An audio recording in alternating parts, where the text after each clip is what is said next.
जय जगन्नाथ। आज गीता अध्याय भितर को आपण मानक स्वागत करुछि। आज आम गोटे नूतन अध्याय भितर को प्रवेश करिबा। जो अध्याय होछि पुरुषोत्तम युग।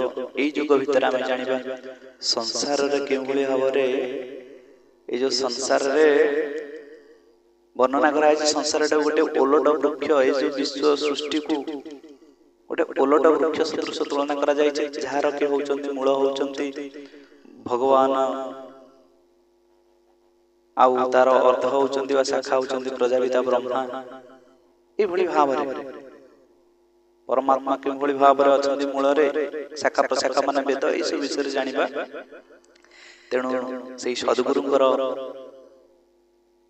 रूप ध्यान जहा गुरुदेव शिखै छंती कहिबा बोले सद्गुरुदेव किए ना कृष्ण वंदे जगद्गुरु। भगवान कृष्णचंद्र होचंती समस्त जगतर से होचंती गुरु। तेणु तांकर पादपद्म रे राधाकांतकर पादपद्म रे निजको समर्पण करि देई से गुरु गोविंदकर आशीर्वाद को पाथय करी गुरुपाद पद्म को चिंतन करी आमे आगे जीवा पुरुषोत्तम योग भितर को। ओम गुरुर् ब्रह्मा गुरुर् विष्णु गुरुदेव महेश्वर गुरु साक्षात् परम ब्रह्म तस्मै श्री गुरुवे नमः। हे कृष्ण करुणा सिंधु दीन बंधु जगतपते गोपेश गोपिका कांत राधा कांत नमोस्तुते। तप्त कांचन गौरांगी राधे वृंदावनेश्वरी वृषभानुसुते देवी प्रणमामि हरि प्रिये। तेणु भगवान कथा ये जो आज अध्याय अच्छे पुरुषोत्तम युग ये युग भितर देकरी एटा बुझिबा एते सहज साध्य नुहे कि बुझाई कहबा भी एते सहज नुहे। तेणु जदि आम भगवान सहित गोटे संपर्क बांधि नेबा ना कौन तुमे मोर माता तुमे मोर पिता तुमे मोर बंधु तुमे मोर सखा तुमे अट विद्या तुमे अट बुद्धि तुमे परारिधि तुमे परासिद्धि। तेणु भगवान स्वतंत्र सर्वत्र हेले भी सी होचंती आमर आपणार। तेणु भगवान सहित गोटे संपर्क सी बल विद्या बुद्धि जस कीर्ति ज्ञान वैराग्य माता पिता भाई बंधु कुटुंब ज्ञान से सबुर भीतर ही भगवान विराजित अत्र तत्र सर्वत्र विश्वना। तेणु से हरिंकर कथा भितर को आलोचनार विषय होची जे ओलट वृक्ष अछि से वृक्ष विषय रे आमे किछि जानिबा।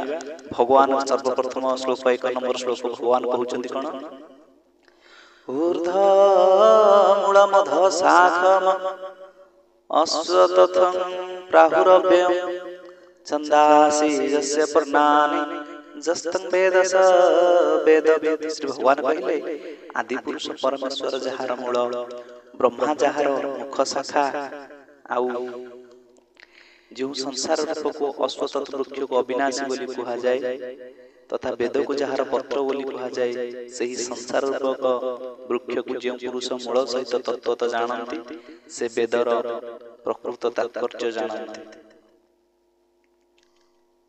तेणु संसार होचंती अविनाशी। तेणु भगवान जो कहले लोक मान कहि दउ नांती कि अमक जगह लिखा है संसार ध्वंस होई जीव सृष्टि ध्वंस होई जो सृष्टि केबे ध्वंस नहीं या के टी तार को जाउची।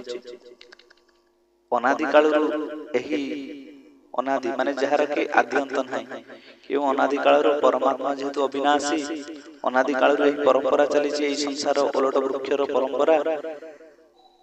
तेणु एही वृक्ष होचंती अविनाशी अछंती। वृक्षर शाखा होचंती वेद माने जहा कि हमर शास्त्र विदित कर्म आमे जेदी करि परिबा ताहाले आमे शाखार माने गछर मूल को जाई पहुंची परिबा परमात्मा कठार आमे मिसी परिबा।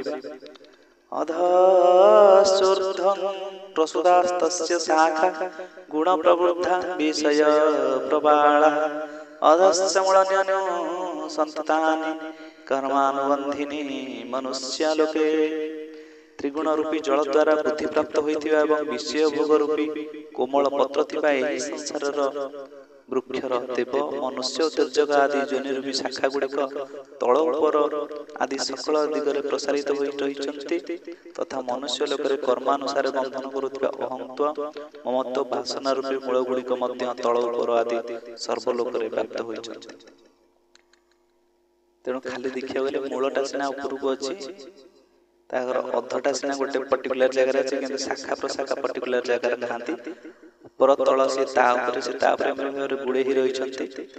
ଆପଣମାନେ ଦେଖିବେ ଯୋଉ ଆମର ପ୍ରଜାପିତା ବ୍ରହ୍ମକୁମାରୀ ତାଙ୍କର ଯୋଉ ବହି ଗୁଡ଼ିକ ପୁସ୍ତକ ଗୁଡ଼ିକ ଆସୁଛି ମାର୍କେଟକୁ, ବହି ଦୋକାନ ଆପଣ ଯାଇ ଖୋଜିଲେ ବି ମିଳିଯିବ।